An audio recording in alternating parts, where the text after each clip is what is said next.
This is KHQA Overtime with Chris Dewar. Brought to you by Con Communications. This is KHQA. It's your news now. And this is Saturday, March 21st, and you have indeed entered overtime, where tonight we were all looking for the fairy tale, but instead we got fed a heaping helping of probability. Everywhere I went today, and nothing anybody was talking about but John Wood and a national championship probability. But those hopes unraveled tonight in Danville as the ridiculously wonderful shooting percentages that had carried the Cinderella run deviated to the norm. Let us take you to the highlights tonight, where it was a sizzling start in this game for Richard Bland, and not so much for John Wood. By the way, two very uncommon names for colleges. Not exactly excitement in the names. Excitement in the game, though. National championship at stake. Evan Battos starting his team off right with the long jumper. And then Avery Ugba with 2 of his 16 points. A 19-5 run out of the gate before Jordan Johnson ends a run where John Wood missed their first 14 shots in this ball game. John Wood just trying desperately to get things back going on offense. Brody Gronwald with the 3 right there. Closes back to within 22-10. Wade Smith providing some spark off the bench. In fact, he led his team in scoring in the first half with 5 points, but the lead ballooned to 17 points at the half, and John Wood was struggling despite the better efforts right here of Jordan Johnson. Second half, though, the Blazers do what they do in the second half. They kind of got things going. And the story of this tournament has been their outstanding second halves. As I mentioned, down as many as 19 in this game, the freshman Andrew Howard with a great take. Then Brody Gronwald right here coming wing side, kisses one off the window to cut the lead down to 13. More from Jordan Johnson. Outstanding tournament he had. Long distance three-pointer is true from him. The lead cut to 12 at that point. Then Paxton Harmon, who was just 5 of 17 shooting on the night, heats up and finds his stroke in the second half, at least momentarily. Long jumper for him. More from Paxton. The 3 would cut this thing to 5. 2 different junctures in the second half. The Blazers, who had trailed by 19, got it back to 5. But unfortunately for them, they could never find enough left in the gas tank or the consistent shooting to get it done. They were also brutally beaten tonight on the boards with the Blazers. Richard Bland, pretty darn good ball club. Like John Wood, came into this tournament without a lot of fanfare. Despite Paxton Harmon's efforts there down the stretch, the shots they needed were hit and converted as Avery Ugba does it again, this time on the offensive glass. As I mentioned, John Wood's wonderful season comes to an end as the shooting temperatures dip tonight, but still national runners-up. Final count in this ball game, 64-53. John Wood with a remarkable season, but it does in fact come to an end. 1 win shy of what would have been a national championship. Still the deepest plunge in school history, and a heck of an event for the entire community of the Tri-States to enjoy. So congratulations to the Blazers. And if you want to show your appreciation, welcome home at John Wood at the Student Activity Center set for tomorrow at 2 o'clock. Well, we don't have a national champion. We may soon have a new state champion in the area. The Augusta Southeastern 8th graders, you remember them from their basketball exploits? Well, they're just as good in volleyball. Today in the state quarterfinals down in Auburn, Augusta Southeastern takes out Normal Metcalf in a blowout in this game. 25-6, 25-10 was your final in that game. Nicole Thomas leading the way with 13 service points. And then in the state semifinals, wow, another big win in straight games for the Suns. They take out Lewiston Central 2-0, 25-21, 25-17, led by Delaney Lance, who had 8 service points, which means coming up on Tuesday, the Suns will play for a state championship at 6:45 back in Auburn against traditional power Mount Pulaski. Pretty darn good run of junior high school sports going on in Augusta right now, and volleyball may take the cake when it's all said and done by the end of this week. Well, on this first real weekend of the high school baseball season, what better way to open up than with the renewal of the Gem City's always spicy crosstown rivalry. Now, much of the preseason attention has been focused Q&D's way with their outsized expectations, the Division I talent. Chris Martin's team certainly really has an awful lot in tow this season, but the lesson of this day proved to be don't sleep on the guys in blue across town. Wonderful ball game, wonderful pitching matchup out at Tenten Jackson today. The Raiders have dominated this series in recent years. They sent Justin Tallman to the hill, who dominated Quincy High last year, and he opened up with his good stuff, striking out the side in the top of the first, and then to open the second, another strikeout as well. 5 strikeouts in the first 2 innings, none too shabby. And then in the bottom of the third, wonderful piece of hitting right here by Joey Pollock.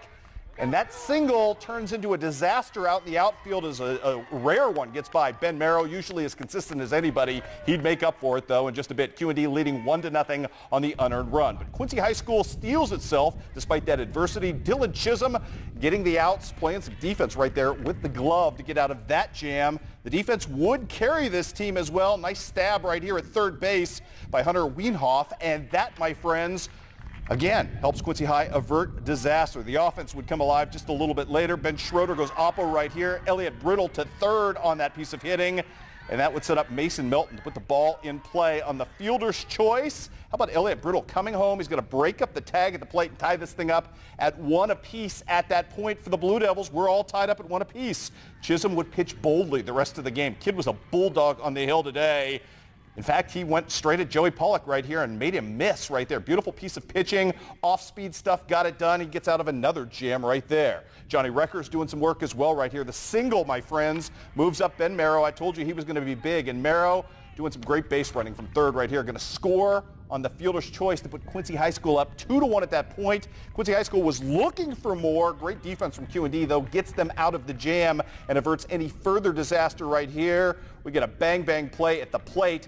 And you get an out right there after the miss. Coming at the plate, great bit of fielding at first, great bit of fielding behind the dish by Joey Pollock, and Quincy High School can't score. Still, Quincy High School kills another Q&D threat behind the plate. More stuff right here. Coulter Melvin showing off the cannon right there. Gets his team out of a jam as well. We go to the top. Check that bottom of the 7th. Last chance for the Raiders down 2-1. Bottom of the lineup trying to get the top to the top. Wouldn't happen. I tell you what, this kid was, as I mentioned, phenomenal. Dylan Chisholm, the lefty, working high in the zone, working low in the zone, throwing pitches, and down the stretch in that 7th inning, that decisive 7th inning. I think he threw only 10 pitches on the day. Struck out the side and gets out of the jam. Quincy High School gets the monkey off their back and beats Quincy Notre Dame for the first time in the Brigham Young era. Congratulations to the Blue Devils. As you can imagine, they were kind of pumped afterwards. I think it's just hitting spots. It's not going out there and trying to throw 90 past guys. I don't have that velocity. You just got to put it right where Coulter calls it. And just, he called a great game. We shoved out there as a team, and it was a great win for us. Great way to start off our season, get that Q&D monkey off our back. Yeah, we just told them to go out there and throw strikes today. You know, work the bottom of the zone. You know, they have some good hitters there with Tallman and Pollock, and you know, we did everything we could to try to keep them off base. He pounded the zone. He trusted his defense, and that's what he needed to do today. We've had a lot of talks about this season being the season to win Western Big Six, and this is the perfect start to it. I mean, we didn't have our best offense, but we fought, and if we're going to fight all season, that's just going to be our identity. Wonderful win today for the Blue Devils. Elsewhere on the baseball docket, more highlights coming your way. How about Camp Point Central and Western going at it today? Season debut for Jake Tenhouse's crew.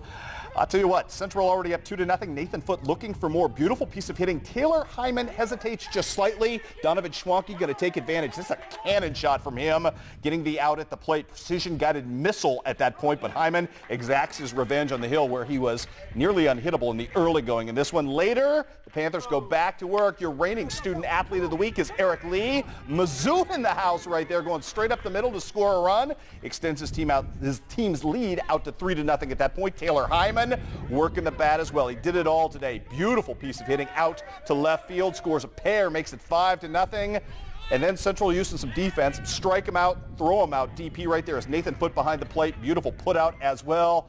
Taylor Hyman gets the job done today. His team gets the victory 8-3 over Western. 1-0 on the season are the Central Panthers. Meanwhile, Illini West hosting a wood bat triangular today. Pearl City and Brown County. This is the early game of the day. Braden Bennett on the hill. This is Braden Bennett at the plate. Runner aboard for him, the fielder's choice, enough to get this home, make it a 1-1 tie at that point with Pearl City. Bennett pitched pretty well the rest of the way. And the Chargers, boy, they sort of exploded late in this ball game behind Bennett's pitching and some great relief pitching as well. Kind of a by-committee win today for the Chargers as they win this game by the final count of 10-1. Also in this triangular today, some more highlights to show you as we can tell you that Brown County knocked off Pearl City 9-8 was your final there. And it was Illini West holding off Brown County as well in the final game of this trilogy, if you will. Brady Robinson, huge home run in that ball game, but it would be Illini West getting the victory 5-4 was your final there. Macomb having a great day up in the Quad Cities, beating Rock Island 8-5.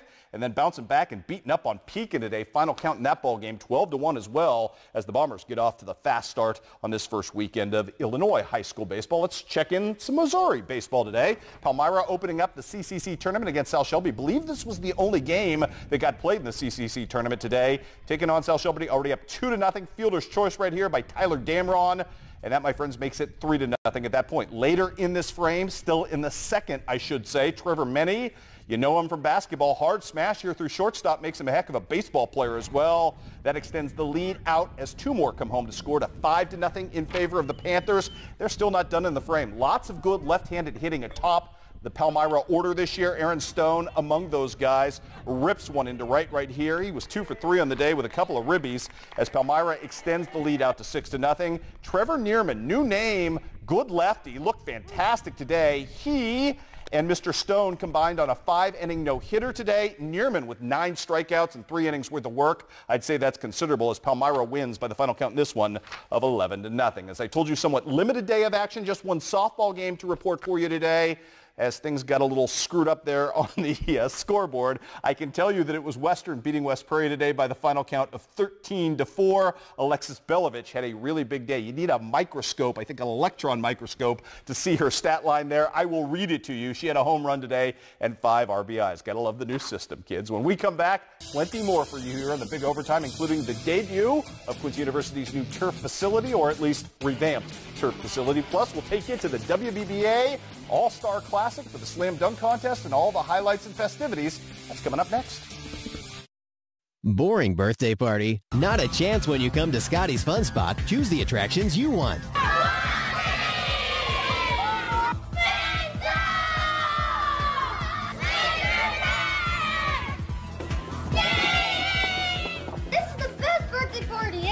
At Scotty's, we have packages for kids, teens, and adults, too. And moms are party specialists. Take care of everything. Book your party online today at scottysfunspot.com or call 217-222-3868.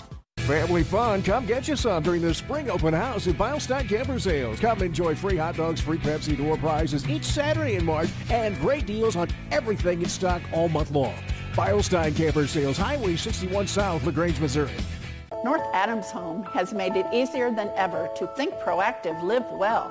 Join me, Vicki Tipton, on Thursday mornings as I share tips for living a safe and healthy lifestyle. My family of 4 would like to switch to your best plan ever. You know you don't actually need 4 people to get our best plan pricing. Oh. You can connect anywhere between 2 and 6 devices. We'll just take the 2 lines then for a phone and a tablet. Switch to our best plan pricing and get our new $100 trading guarantee. U.S. Cellular.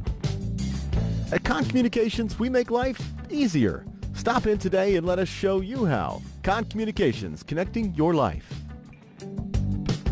It's March mattress time at Sleep Tight.